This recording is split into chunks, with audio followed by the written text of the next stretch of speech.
And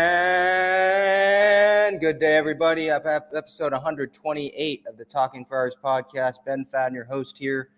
Thank you very much for joining the show tonight. Hopefully, you can enjoy this show. For any San Diego sports fans, just had a crushing loss to Creighton, first round of the NCAA tournament, March Madness. San Diego State loses in overtime. They deserved to lose that game, man, but that sucked watching that. I mean, Trey Pulliam stepped out of bounds late, missing that layup in overtime. Matt Bradley missing the free throw that would have put him ahead with seconds to go in the regular second half and, the regular spot in the game. And then, obviously, him coughing it up there late in overtime, that last chance when they were down by 2 and could have won it with a 3. And he ends up coughing it up. I mean, they deserve to lose that game. Nathan Mensah fouled out with some time left. So they deserve to win that game. They were not playing fundamentally good basketball there at the end, and that just sucks. Their season's over. And the Mountain West goes 0-4 in the first day. It's not even the end of the first day, and the Mountain West has 0 teams left. It was supposed to be a great year for them, 4 teams there in the Mountain West title game. And then you have Boise State lose. You have San Diego State lose. You have Wyoming lose to Indiana in the play-in round. You have Colorado State lose. I mean, just nothing was great for the Mountain West in this tournament. But this is a Padres podcast. Again, Talking Friars. Again, welcome in for the live audience. Thank you for everyone listening on the podcast, Apple Podcasts, Spotify when this goes out. Episode 128. This is sponsored by Gaglione Bros. Cheesesteaks and subs. You can find them in the sports arena in Point Loma, those 2 locations. And then April 14th at Petco Park when opening day, the home opener is against the Atlanta Braves. Matt Olson and the Atlanta Braves, they're in the upper deck serving cheesesteaks and garlic fries. They have a garlic fry stand, I believe, behind home plate, field level. And then they have their regular stand by the Bally Sports San Diego broadcast booth down the third baseline. So that is our sponsor, Gaglione Bros, famous cheesesteaks and subs. Great cheesesteaks, great fries. Go enjoy that. But this is episode 128. A lot to talk about today. Comparing the Padres and the Dodgers lineups after the Freddie Freeman edition. How A.J. Preller has handcuffed the roster. There's a lot to talk about. I mean, Jorge Soler, we'll get into that because Jorge Soler, it seems like the Padres are interested in him, and so that's a big question that I can put out to the comments here for anyone watching over on YouTube. Are the Padres interested? Should they really be interested in Jorge Soler? Options are flying off the board, obviously. Castellanos is still out there, Conforto is still out there, but Soler does provide power. But last year, in terms of their interest, I wrote about it quickly on GasLandBall.com, just a little news piece with Dave O'Brien of The Athletic. I believe he was the one that reported it, that the Padres and the Braves were the 2 that have been talking to Jorge Soler. And so it'll be interesting to see if those are the only 2 teams that stay in that whole bidding process and all of that. But as for Soler, I mean, he had a negative .3 WAR last year in 2021, so that doesn't look great. But at the same time, there was no DH in the National League last year. He had to play the field. He's not the strongest defender. But obviously in the postseason, like in the World Series when there was a DH in Houston, he obviously came up huge in Game 6 with that big monstrous home run to left field, which Braves fans are going to remember for the rest of their life. And just imagining that being at Petco Park instead of Minute Maid Park and him smashing that ball onto the Western Metal Building is definitely a sight that you'd want to see. It's just a matter of how much are they willing to pay to go for him, and if they want to commit to him as the sole DH now that Tatis is hurt, and you don't know if it might be better for him to be the DH when he comes back. And obviously, even though Soler did hit 27 home runs last year with the Braves and Kansas City combined in the regular season, it's still a worthy question in my mind to ask if you still want to give him whatever it's going to be, $12 million a year or whatever the offer will be. Are you willing to step up and give that much money when in the future you've already stated, according to reports, that you want to have that position to be more flexible? And obviously with the Tatis injury is definitely a factor, I think.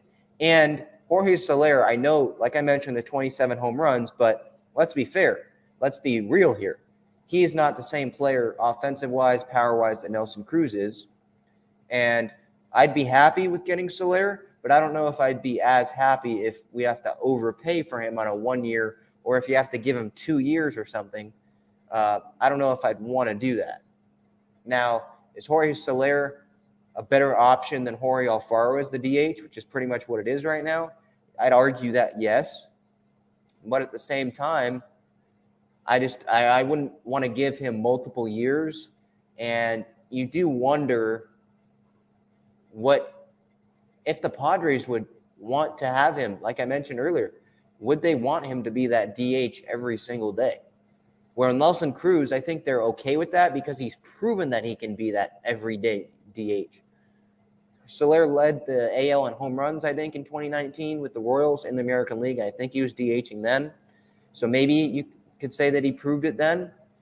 But at the same time, it's not as long of a track record as Nelson Cruz is, you know? So it's definitely a question. It's definitely a debate that you're willing to have. And I think that the Padres front offices obviously already had, I think, if they are even in the discussions for Jorge Soler, which is obviously what they are.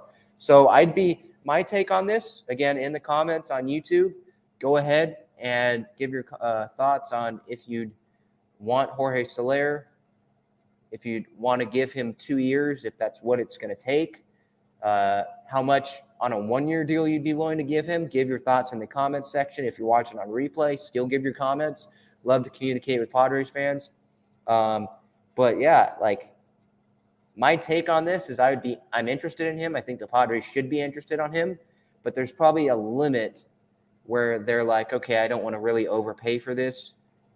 And kind of to be quite honest, maybe that's what they did with Seiya Suzuki, you know, with 5 years, $85 million. That seems like a big overpay for a guy that hasn't had any plate appearances in the big leagues. Especially, and we'll get to Preller, how he's handcuffed the roster, in terms of the amount of money that he can spend. And we'll get to all that, but especially with Kim, you know, coming over from Japan and not really hitting very well. And it seems like that was an overpay, seems like a contract. That was a contract that the Padres were the only team that was willing to give that amount of money to Kim.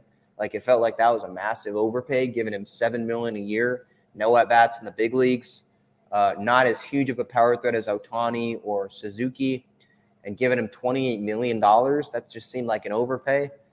And it seems like it right now, but we'll see. Let's see here. Coming back with the SDSU reaction. Yep, Jacob, yeah. San Diego State, hopefully they bounce back next year, but this was a team where it was like they could have a chance to really go far and at least give Kansas a run for their money in the second round, assuming Kansas wins tonight, because Kansas, it doesn't matter what team it was. San Diego State's defense is good. It just hurt them that Nathan Mensah fouled out. But again, this is Talking Friars Padres podcast, so I do want to keep it more Padres. But obviously, I'm sure a lot of people that are going to be watching or listening to this were watching that game, and definitely could share my frustration, Jacob's frustration. Obviously, he goes there in that loss, and they deserve to lose with all the fouls and missing free throws and stepping out of bounds and missing layups. I mean, they deserve to lose. So, all right. So I did want to get to Freddie Freeman going to the Dodgers, obviously. I was working last night, obviously. So I had a live stream, episode 127, talking about Seiya Suzuki. The Padres missing out on him, so you can go listen or watch to that. But that was earlier in the day yesterday on Wednesday. But today, Thursday, obviously, Thursday night is when I'm recording this, going live on YouTube. And so I didn't get a chance to give my thoughts fully on Freddie Freeman going to the Dodgers other than on Twitter, people that saw that. But yeah, this sucks. 6 years, $162 million, a $27 million average annual value. And the Braves offer was 5 years, $140 million. So I don't blame Freddie, not wanting to take that 5-year offer, because obviously he got $22 million more from the Dodgers than the Braves. And obviously I didn't like how the Braves, treated Freddie. Like, winning a World Series, winning the MVP in 2019 or 2020. That just wasn't a great look if I'm in that Atlanta front office, just how much he means to Atlanta, how much he means to that organization. And you give up a bunch of prospects, including Christian Pache, your big center field prospect who was in the big leagues already. Give up all those guys for Matt Olson, who you end up giving more money to, who hasn't even played a spring training game in that Braves uniform. That just seems like kind of like a slap in the face if I was Freddie Freeman. But as for the Padres, I mean, obviously this sucks for them. I mean, again, it was another tease if you're the Padres, right? There was these reports out about the Padres being interested in Freddie Freeman, and Bob Nightingale obviously putting that out. And we know that his reporting has kind of sucked in the past, not being very accurate, having Trevor Bauer going to the Mets, and then he goes to the Dodgers the very next morning. Just some stuff like that, falling for the Suzuki to the Padres Japan tweet from an account that had like less than 30 followers. So his track record isn't great there. But him reporting that Freddie Freeman, the Padres were interested in him. Obviously, they were interested in him. Kevin Acee said that. He backed that up later yesterday or the day before. I forget. These days are kind of mixed in my brain right now. But he made that clear that the Padres were interested. They just weren't really in the bidding war like Nightingale was saying. But in terms of the Padres, I didn't think that they were going to get him. Didn't think it was realistic. I mean, they're paying $144 million to a one-win player, a zero-win player. If you look at the Fangraphs WAR, a guy that's not earned 75.5 of the $80 million of base salary that he's been paid by the Padres in the first 4 years of his contract. And when that guy's making that much money, not producing, it's a hole. It's something that's going to prevent the team from spending. I mean, they have now with the Nick Martinez deal, given $6 million this year because it's $4 million, and we'll get to that contract. I mean, I didn't like that at all, especially with the updated terms.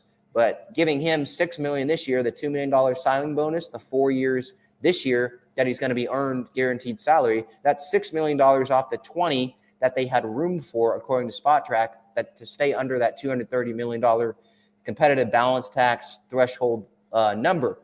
And so now that leaves them with like $14 million of room. So Freddie Freeman making $27 million a year from the Dodgers, that's $13 million over what the Padres luxury tax space would have been. So while Freddie Freeman's a great player and all that, I don't think they like I don't think they really like that proposition of Freddie playing. They liked it playing first, but I don't think they liked Hosmer being a full-time DH. That's not appealing to them, I don't think. And obviously, they're shopping him hard, shopping him aggressively. And his comments, which I was pissed off about this week, trying to degrade the front office and saying this wouldn't have happened in Kansas City. Kansas City is this amazing organization. But at the back of, in the back of his head, he's like, well, they're not that great of an organization because I didn't end up going there. I didn't go back there.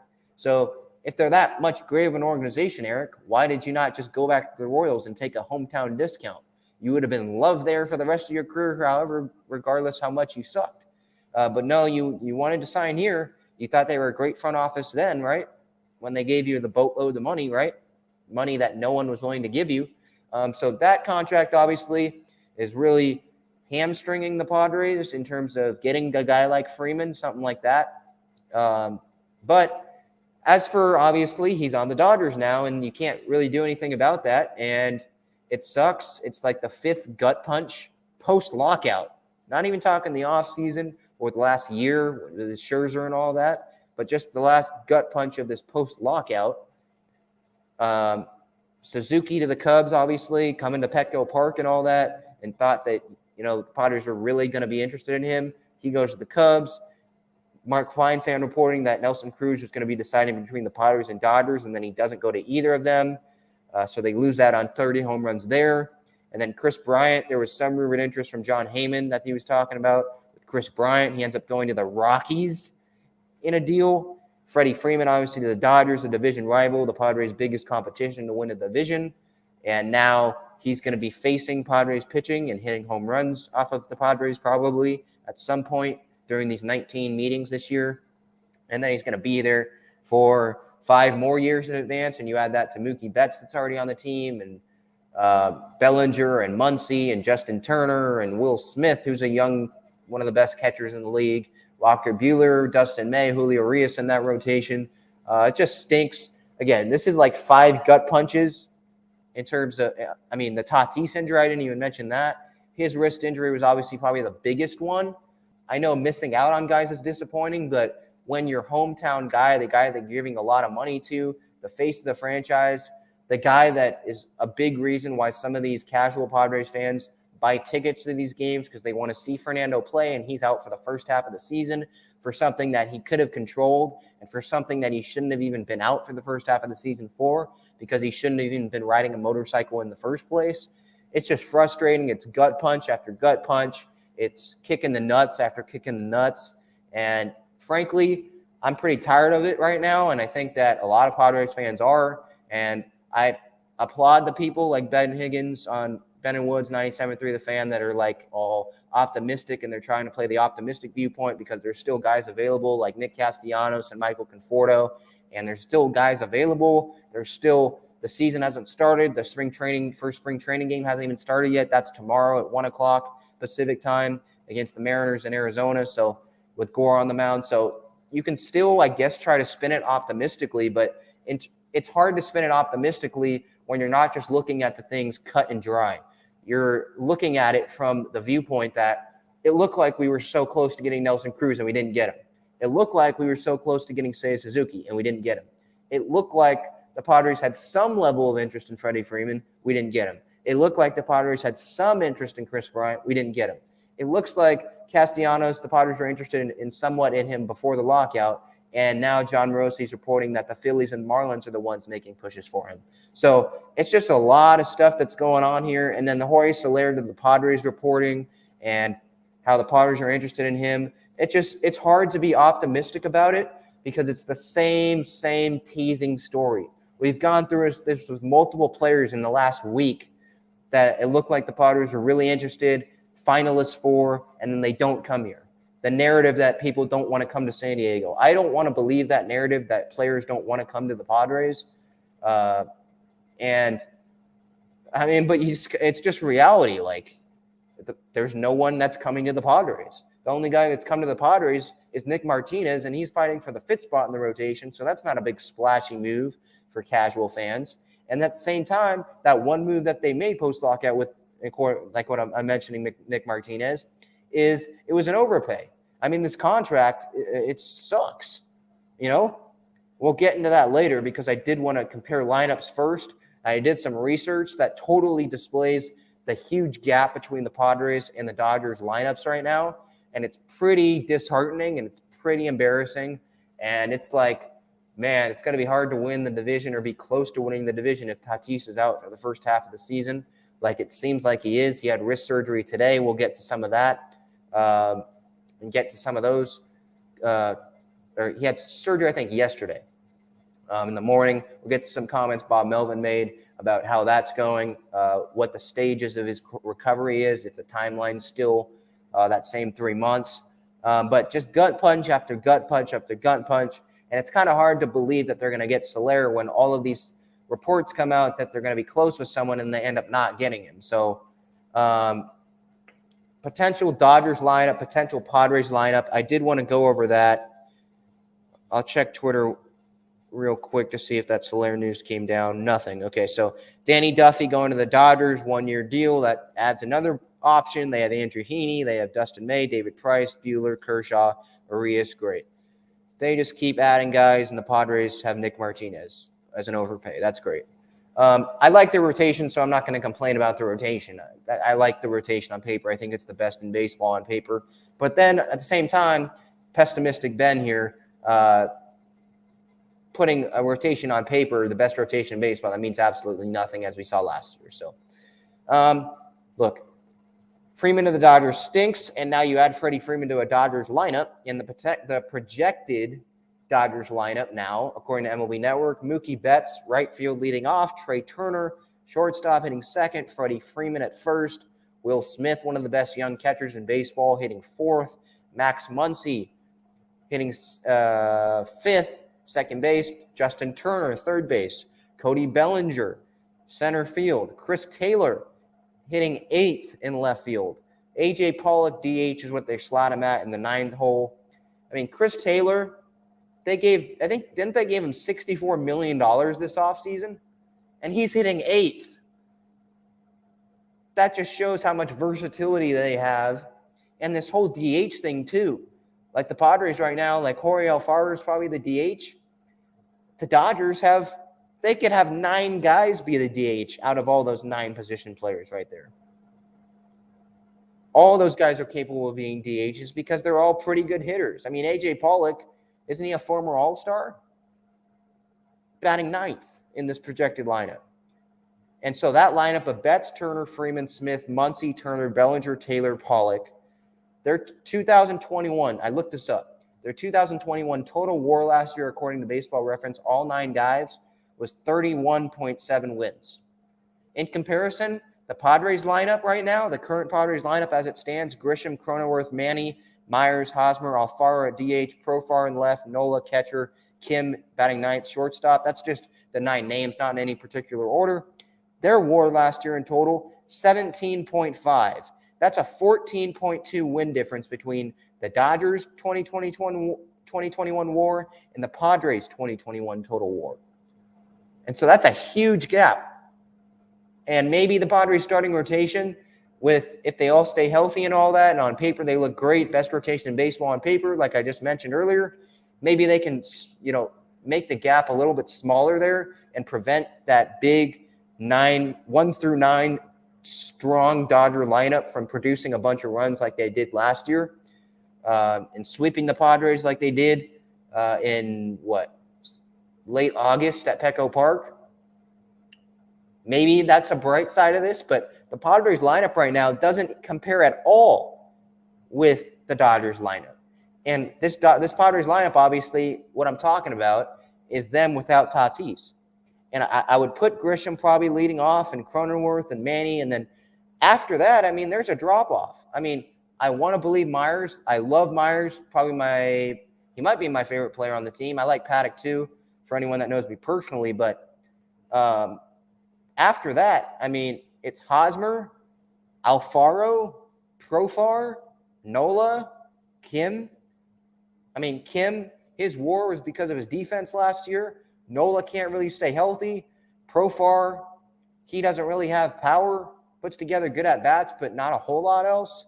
Not great defensively in left field. Alfaro, they're banking on what he did in 2019 when that was a while ago.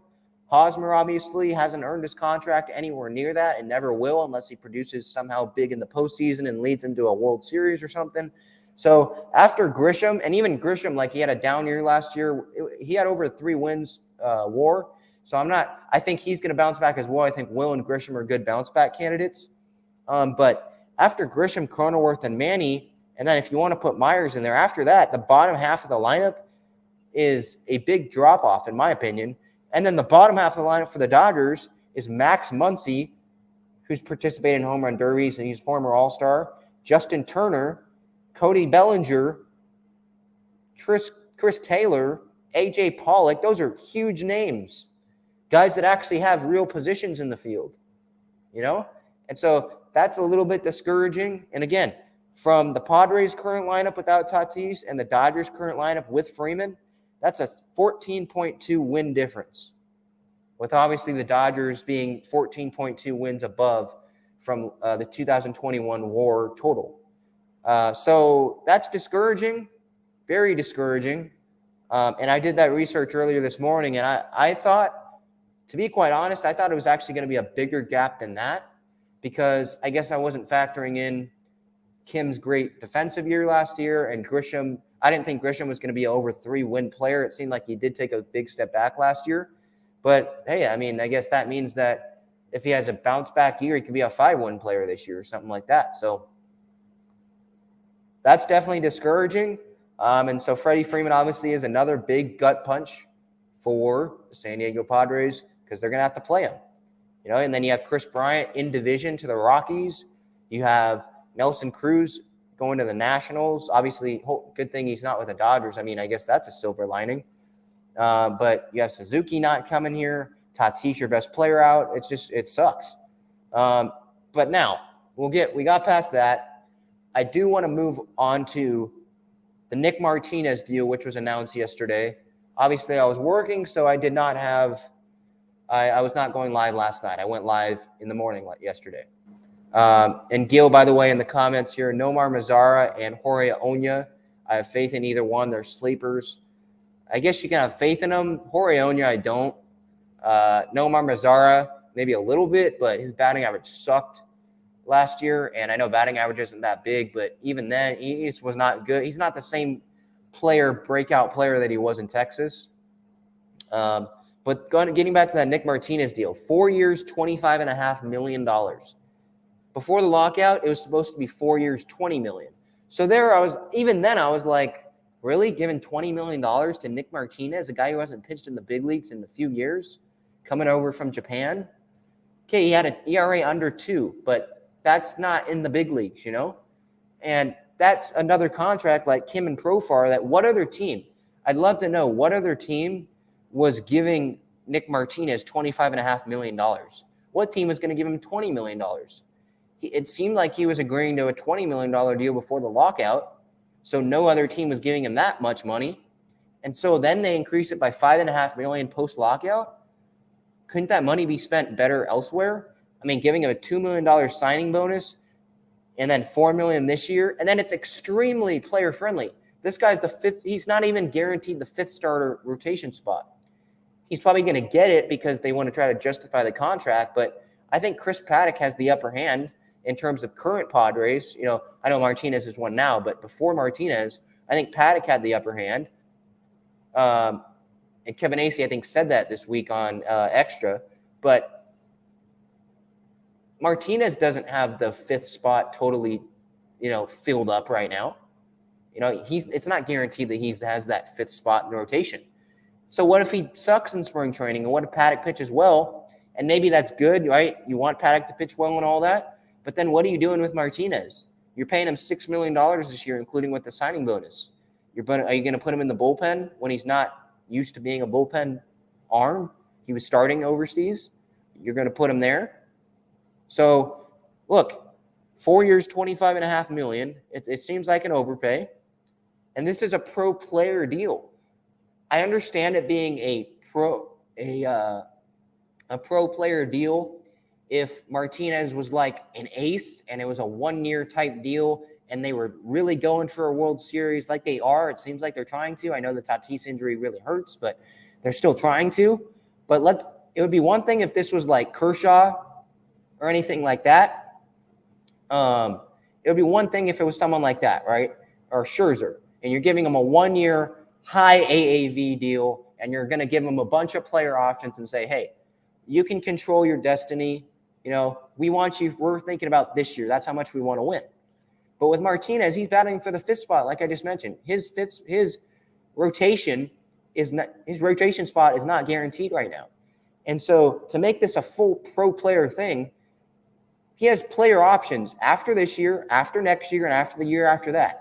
So it can be a 1 year deal. If he pitches well this year, and obviously that would be good for the Padres, but then that means you don't get him next year probably because he's going to go get probably double the contract somewhere else. And if he pitches bad, well, again, guess what? He's just going to opt in and make a bunch, $5 million next year. So this is a total pro player deal.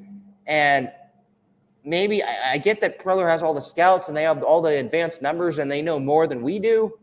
But at the same time, was this really a needed move? Was this a needed move? That's my question.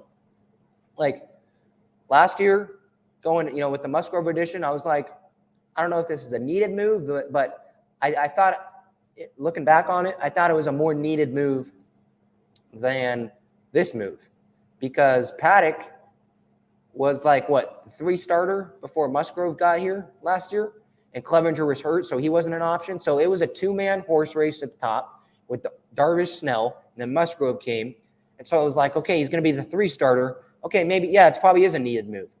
But with Martinez, is it really a needed move? Like, they have Morejon. I know he's on the 60-day IL, which I don't get, but they did that to make room for Martinez. But they had Morejon. Weathers can piggyback with Lamet. That's an option. Yeah, Daniel, you just made that comment. That's an option. They have Gore, who just touched 99. He's starting tomorrow in the spring training game. So we'll see how he looks there. But I don't know if this was so much needed. And I might be on Frozen Cold Takes, whatever that account is on Twitter. 6 months from now when Martinez, wins he wins all these games and he's pitching 6 innings or whatever, but I just don't really see that happening right now.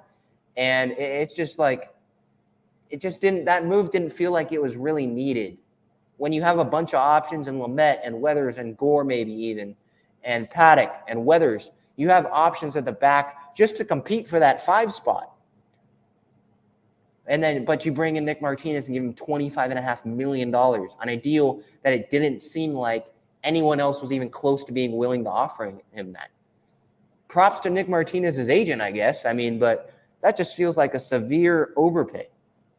And these deals, and I guess that's where we can move to right now with these deals that Preller's made and how that's really hamstrung the Padres.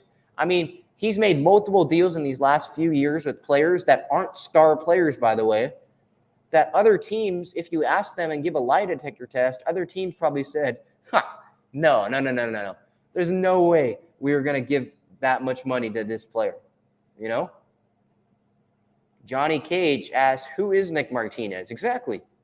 I know, I'm a dire fan. I know who Nick Martinez is, but for these casual fans here that don't know who it is, and I'm sure there's a lot of guys, they're like, Nick Martinez, who the heck is that? He came over from Japan. He used to pitch for the Royals. I think he pitched on Team USA in the Olympics. He had an ERA under 2 last year. So there's promise there. It seems like he's improved. Pierce Johnson came overseas from and came to the Padres and pitched well last year.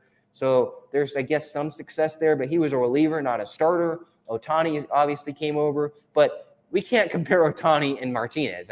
Please, that's a joke. We're not doing that. So he did used to pitch for the Rangers as well.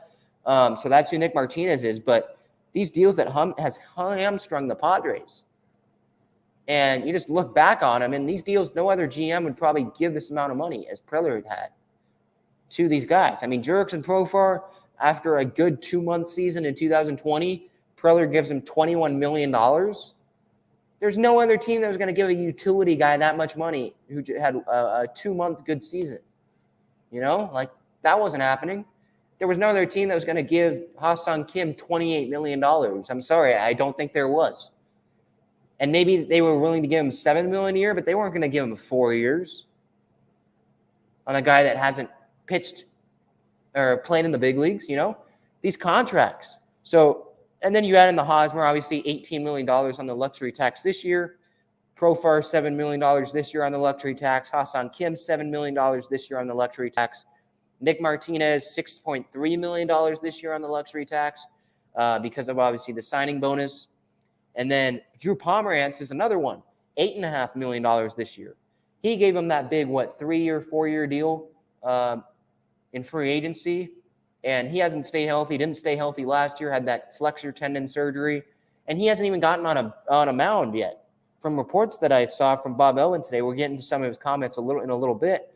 But that $18 million from Hosmer, $7 million Profar, $7 Kim, $6.3 million Martinez, $8.5 million Pomerantz. That totals to $46.8 million in luxury tax this year from 5 players who are overpaid from what it seems and from guys that aren't contributing a lot to the team. Over $46 million. That $46 million. And I know that you could say, well, Ben, look, Hosmer's already on the books. You can't make that big of a deal about that. But like Profar, what if we even just took that $7 million down and that contract was like $4 million? And same with Kim.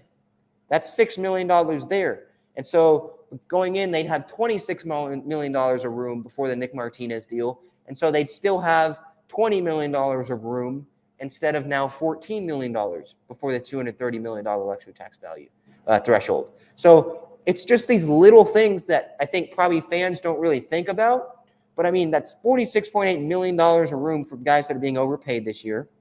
And then in terms of that $46.8 million, and I know this is drastic, but, and maybe this is overkill here, but if you took away that $46.8 million and they had $46.8 million of room, additional room, and I'm just using that 46.8. I'm not even adding the 20 million or the 14 million room that they have right now. Just the $46.8 million of those 5 players that I listed. That would have given them room to add Nelson Cruz at $15 million this year and Freddie Freeman at $27 million this year, or Nelson Cruz $15 million this year and Chris Bryant $26 million this year, or Nelson Cruz $15 million this year and Seiya Suzuki $17 million this year. So that's 3 combinations that would have added a lot of power to this lineup and definitely made this team better and helped compensate for obviously losing probably 20 home runs from Tatis at the start of the season. So, again, Cruz and Freeman they would have had the money for, or Cruz and Bryant they would have had the money for, or Cruz and Suzuki they would have had the money for. There's obviously different combinations as well, probably involving like a Conforto and a Soler, something like that. But, like, when you look at it that way, it's alarming. It's like, what the heck? Like, it leaves you, like, when I was looking this up, I was like, holy cow. Like, I'm a big A.J. Preller supporter, have his shirt, walk around the ballpark every year. In Preller we trust, except when Jace Tingler was hired, I didn't wear that thing for a while. I brought it back when they made the playoffs, but, like, then after that, I mean, that probably wasn't used very much because Tingler obviously didn't make the playoffs. They collapsed, and he ends up getting fired. But now I'm more on the In Preller we trust bandwagon with the Bob Melvin signing, bringing him in, the out-of-box thinking there. But with the Martinez, it seems like an overpay. And then not bringing in Suzuki, bringing in Cruz, not bringing in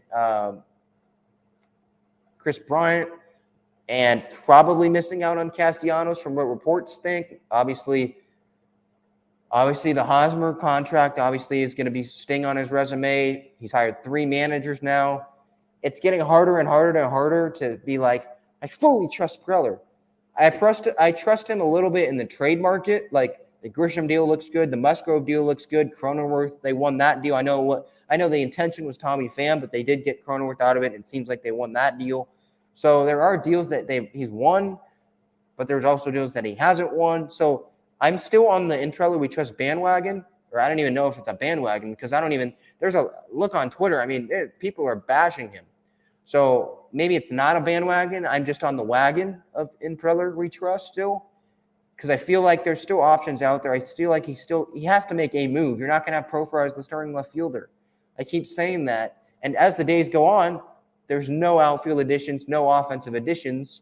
And so that prediction and that statement that I'm saying makes it look worse and worse and worse. But, like, at the same time, it's like he has no other option. They made the playoffs once in his 7 years here, and it was a 2-month season. So he has no other option but to add, you know? But just look at those contracts. Those 5 contracts have really hamstrung the San Diego Padres and prevented them from really having, or at least Seidler feeling like he has a lot of flexibility. But yeah, I wanted to mention that, and definitely in the comments, give your thoughts on that. And it was just mind-boggling for me looking at that. And it's like, man, seriously? Wow. When you look at it, I don't know what I was expecting, but like $46 million, almost $47 million of money to players that aren't really producing to the level that probably Preller expected. And it's like, dang, it sucks. But, I mean, available free agent outfielders and DHs, according to Spot Track earlier today, again, they have $14 million about in luxury tax room before the $230 million threshold. And if they do go over that, then Seidler will have to pay a 30% tax because they went over it last year. He's going to have to pay a 30% tax of how many $1 million they go over that $230 million number. So it just gets trickier and trickier. Do they really want to go all in when Tatis is out for the first half of the year? And look, I'm a big proponent. You go all in. I think you go all in, go over it, whatever. But if you're going to go over it, you do a Steve Cohen thing. You really go over it. You spend big. You get Castellanos. You go all in. And I think if they were going to do that, I think they would have gone all in already, to be quite honest. I think they would have gone all in on someone like Seiya Suzuki because they met for him multiple days. I said it was an overpay. I still think it is. $85 million is a lot for Suzuki, who hasn't made a big league at bat yet, even in spring training. But with that said, it seemed like they were really aggressive with him. If you were going to go all in, I would say go all in on Nelson Cruz. The guy's 30 home runs a year easily. And they didn't do that. So it feels like they're not really going all in right now in terms of, going way past that $230 million luxury tax threshold. I want to be clear here for anyone that doesn't agree or isn't really getting my message here.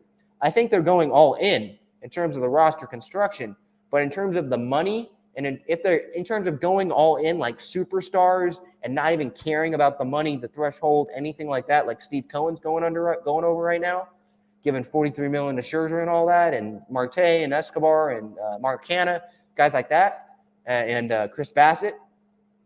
It doesn't feel like they're going to go way over like that. So in terms of that, it doesn't feel like they're going all in that aspect. So I want to be clear on that. But in terms of options, Castellanos, his market value, which is surprising. I thought it would be more $25 to $30 million a year. SpotTrack says $21.36 million a year. So that's definitely much more affordable for the Padres if they're able to get rid of Pomeranz somehow, or they're able to. They're not going to because Profar is their starting left fielder right now. But if they were able to dump like a Profar contract somehow and have the room to add more room and get Castellanos at that value number, but like Conforto, I would not do this. His market value, according to SpotTrack, is $19.1 million, and I would not give almost $20 million to Michael Conforto. That's just me, especially after a bad year last year. And I think Boris is his agent, so he's just going to continue propping him up. So I wouldn't give him that, but those are the two big options left. They are. Tommy Pham, obviously 34 years old. He'd probably be a 1-year deal. I'd give him like $4 or $5 million. Definitely not $7, $8 million. There's like no market for it. I have not heard anything about Tommy Pham. I don't know about you guys. I've not heard anything about him. So maybe someone in the comments knows something I don't, but I think $4 or $5 million, he's probably desperate to just get a deal. And I'd be open to that as a fourth outfielder. But if he comes in as the starting left fielder, I guess that's better than Profar, but like they didn't improve there. Now, if he has a better year, maybe they improve. But in terms of additions, going into the season, they did not improve there. That's just staying stagnant. And then actually, if you take into account, they got worse because you take 20-plus home runs in the first half of the season from Tatis out of the lineup. They actually got worse offensively. So they didn't get better. They didn't stay pat. They didn't stay the same because they lost Tatis. So it's a lot of things here where it's like it's hard to get better right now because it doesn't seem like they're going to spend a bunch of money on Conforto. Doesn't seem like they should spend a bunch of money on Castellanos, but like they also at the same time should because they're missing on. They're just missing out on a bunch of guys. But he's another option. Pham. Kevin Pillar's not power, but he's out there. Brett Gardner, he's out there. That's probably not an option because he probably wants to retire or be back with the Yankees. Jorge Soler is out there. Obviously, we talked about him. 27 home runs last year. Big postseason here in Game 6 of the World Series for the Braves last year in Houston. He's 30. So the three viable options, I think, for Castellanos, Conforto, Pham, Soler. I think Conforto's an option if his value is lower.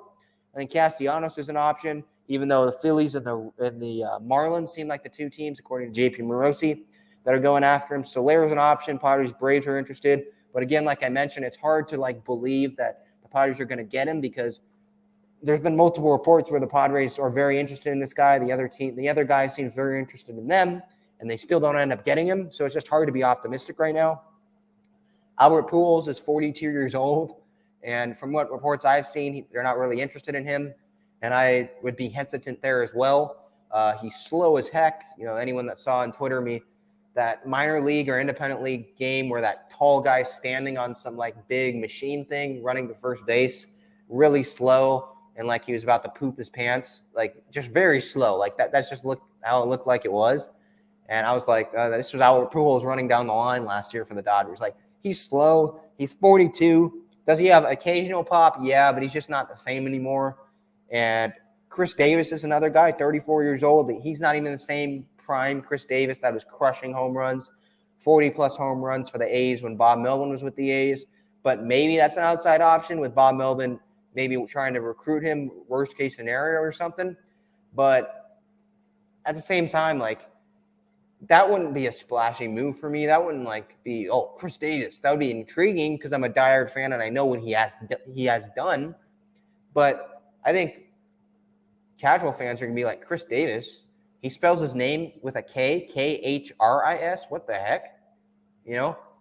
So I don't know. I know he's 34. Obviously, that's past his prime. He's not the same guy. I haven't heard anything that they're interested in him. So, but those are options. And as you can see from those names, their options have continued to be smaller and smaller. Correa's not an option, obviously.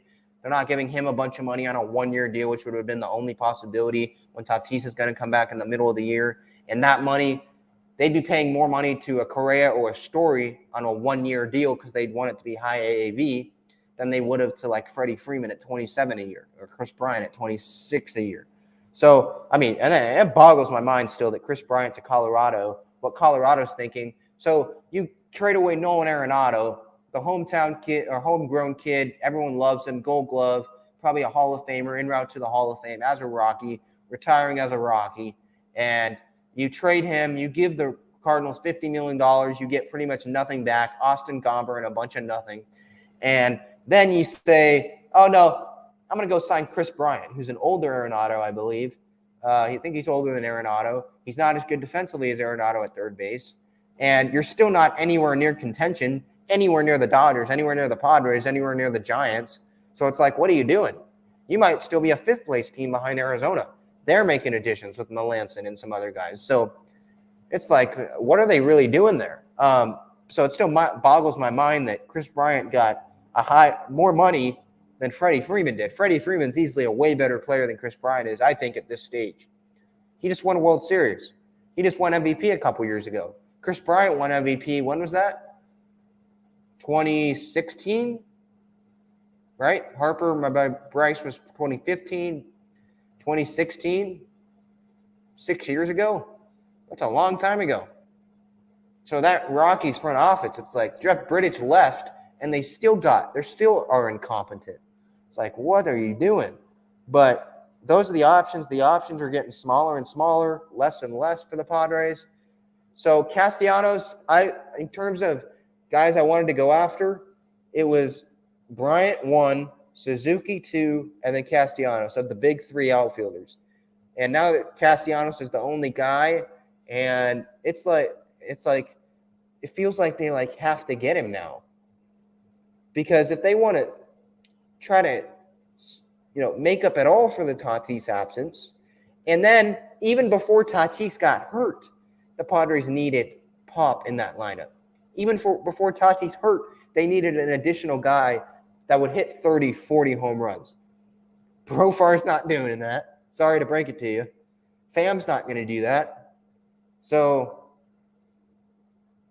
and then Kim obviously is not going to do that, replacing Tatis at short. So it's it's just it feels like they almost have to do it. So those are the remaining options. I wanted to touch on that. Let's go to some of the comments real quick. I know I've kind of been going on for a pretty long period of time there without the comments, but it's definitely an interesting day, a lot to discuss here. Let's see here. Steve asked, is it true that Ron Fowler pushed A.J. Preller into Eric Hosmer?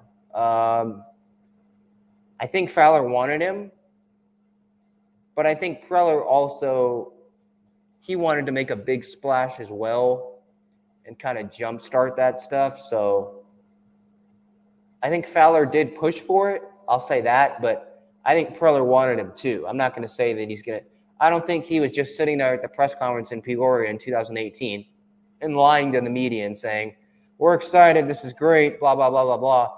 And he's actually thinking in his mind, oh, crap, this deal's going to suck. I don't think he was really thinking that. maybe in the back end, just realistically, but I think he still wanted him to some degree. Gil wants Soler 40-plus home run potential. I don't know if he can do that again, but he does have the power. I think he's a 30-homer guy. It's just a matter of how much they're willing to pay him. Who are you referring to? Anderson Espinosa could have been included in a package with Campusano to get rid of Hosmer. Maybe. I mean, I don't think teams valued Espinosa very much anymore because he just hasn't stayed healthy. He's a Drew Pomerantz in the minor leagues. Let's see. Steve Owen, super chat, question mark. Yeah, so Steve, I was looking into that, I think, last night, and I can't do I'd love to have super chats, yeah. But I think I have to like 1,000 subscribers or something on YouTube. So anyone that's listening here, anyone that's watching this, please, I'd love to get to that mark so we can definitely have that. So tweet this link out that you're watching. I'm live right now. Go subscribe. Anyone watching, subscribe, hit the like button, all that. I really appreciate it. But yeah, definitely I want to do that in the future, but I just don't have the, I guess, subscribers, I guess, according to YouTube, whatever. But I appreciate the support, man. Let's see here. Steve again, how much will the Padres have to spend in 2023? Well, with Myers' contract coming off the books, so right now they have like $14 million of room without adding anyone. You think they'd add someone, let's say like $10 million there, because they want some room maybe to add at the deadline, so they have $10 million of room there. You get rid of Myers' contract after this year, that's another $20 million off the books. So that'd give them probably $30 million next year, I would just think, at the starting point. So they'll have more room again. But maybe there'll be a different GM. I don't know. It'll definitely depend on this year's result. I mean, for fans, it will. But Seidler, with his comments, he was saying that I wouldn't really be surprised that – or no, that's not what he was saying. He was saying – what was it, 2 days ago? He was saying that he doesn't feel like it's a right now we got to win mode. And I really disagreed with that.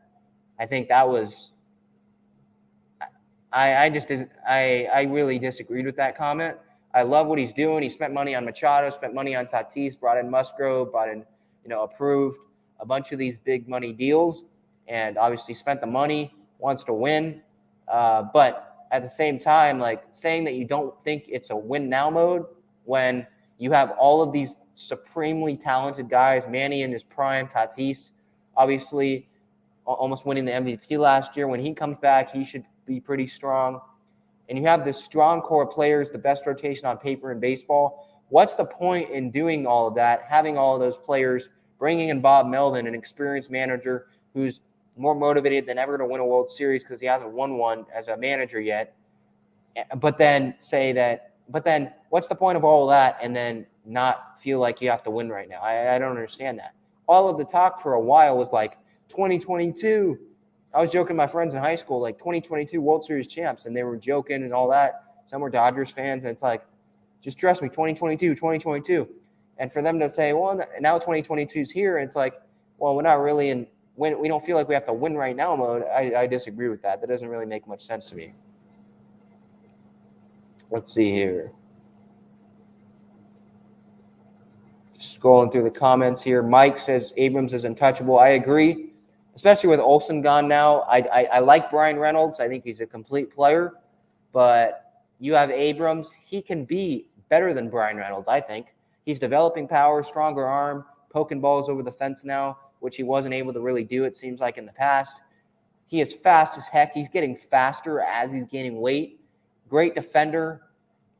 He has 5-tool potential, and you can have him obviously on a rookie deal, 6 years of control when he comes up, whether that's this year, next year, who knows. Look, this guy is being described as a smaller Tatis, and remember that last superstar, untouchable guy that Preller deemed untouchable was Tatis, and look how that happened. He's now the best player on the team. I'm not saying Abrams will be better than Tatis, but he's going to be up there. He's going to be in that core with Jake and Tatis and Manny, I think, and I firmly believe that, with Hassel in 2023, which is likely when he'll arrive. So I agree that he is untouchable, yeah. Let's see here. All right, so let's move on to some of Bob Melvin's comments today. He said regarding Tatis's surgery, his wrist injury timeline, he had the what did he have? He had the wrist surgery yesterday, I think, 9 a.m. Pacific time in I don't know where he did it, but Bob Melvin said that the doctor that Tatis's surgery happened with was the same doctor that Bob Melvin had wrist surgery with in like a few years ago. That's what he said.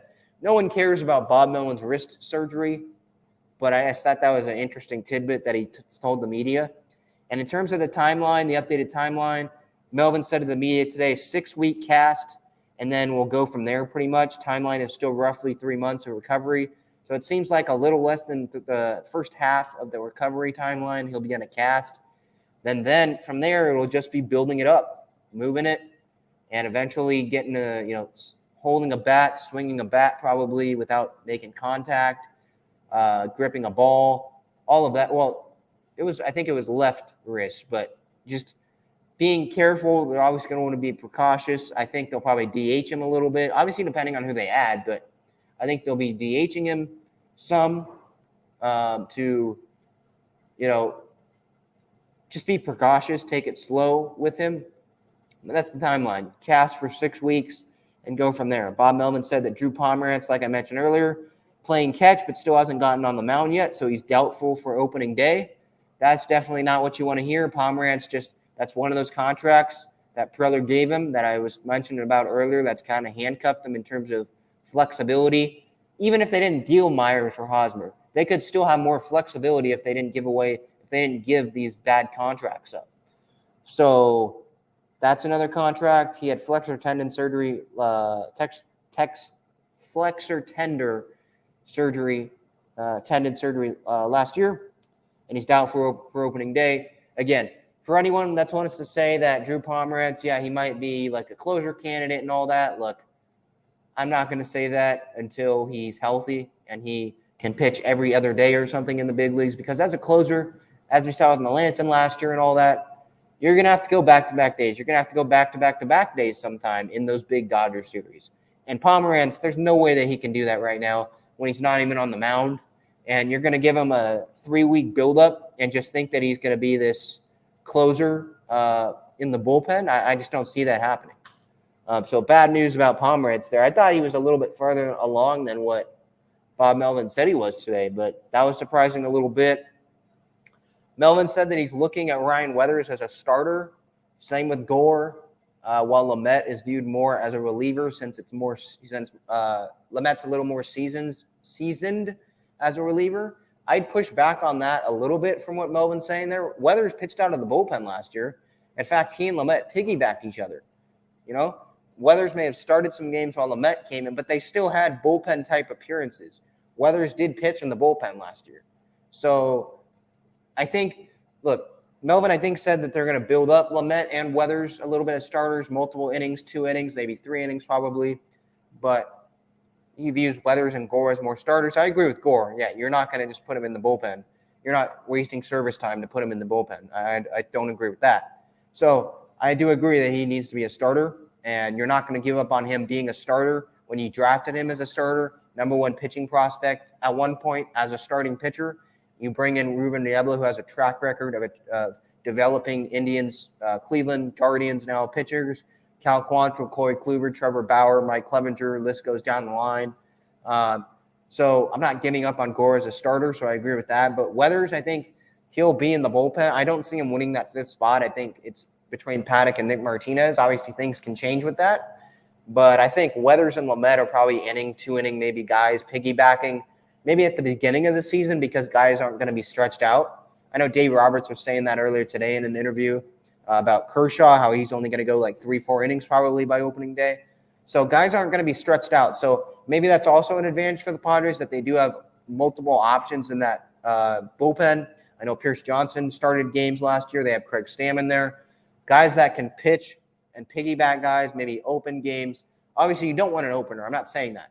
But I'm saying guys that have experience coming in the game, earlier in the game rather than 7th inning and giving multiple innings, giving 1 inning at a time like that. I think that can definitely help the Padres in comparison to the other teams that maybe don't have as many players with that experience, because they just didn't have as much depth last year as maybe the Padres did in terms of young pitching, at least at the beginning of the year before all the, S hit the fan and all the injuries happened.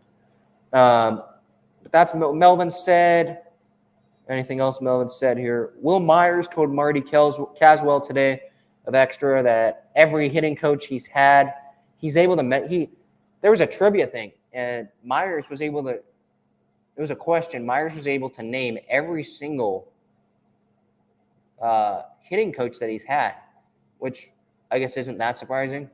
But for me, it was more mind-boggling that, like, what the heck? This guy had 6 hitting coaches in 8 years, including this year. 6? I mean, oh my goodness. I mean, he started off with Mark Kotsay, then had Alan Zinter, then had Matt Stairs. That worked out great. Then Johnny Washington, Jay Wash is what he likes to call him. Then East, which is what he would like to call Damian Easley, who just got fired at that Tingler regimen. And then Michael Bedard. 6 hitting coaches in 8 years. That just speaks to, obviously, the Padres missing on their hitting coach hires. And then, obviously, more of the fact that the Padres hitters just haven't performed. Like, a hitting coach can only do so much. They're not the ones in the batter's box. Like, they can only do so much. Kind of like the pitching coach to a degree as well. Like, at some point, like, the people on the field, the players on the field, they're the ones that have to just play better. So I don't want to totally blame it on the pitching coach, on the hitting coaches, the 6 and 8 years, and just bad hiring. Some of them maybe were, and some of them maybe just buying into the fact, he's a former player, he might be able to help communication-wise. Maybe the communication stuff just wasn't there. They weren't thinking on the same wavelength as other players and all that. Maybe it was just harder to understand. But obviously Myers was talking glowingly of Michael Bedard, the small amount of work that he's had with him so far.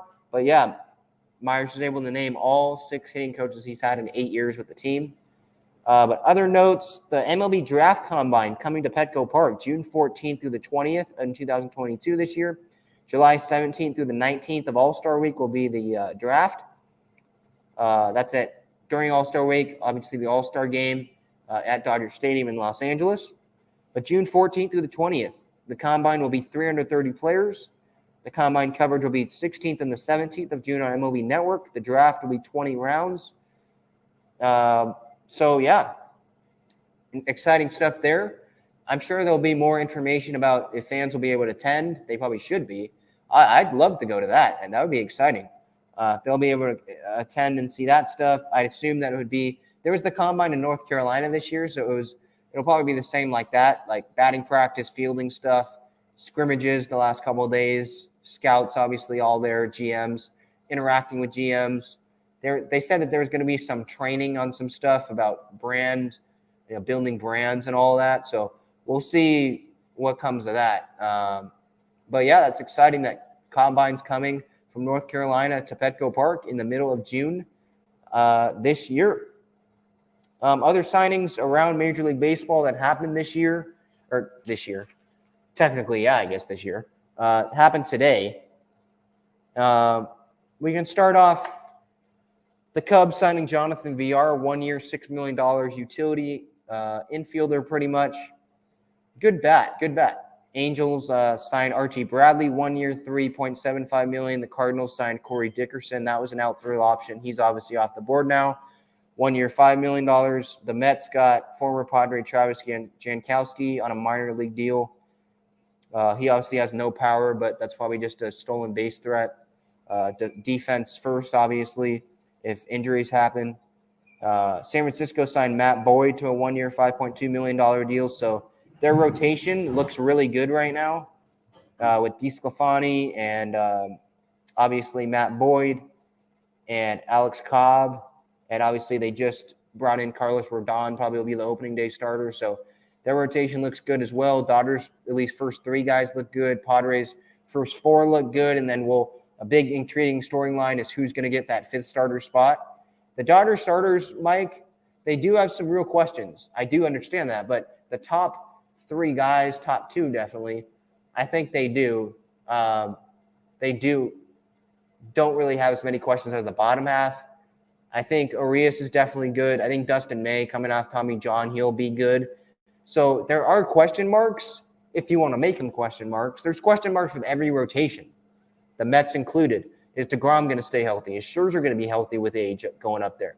Is Bassett going to repeat what he did in the there? You can repeat these questions and make these questions and repeat these hypotheticals and hit the panic button on rotations and pitching staffs all you want. You can make those up on every single rotation in the league.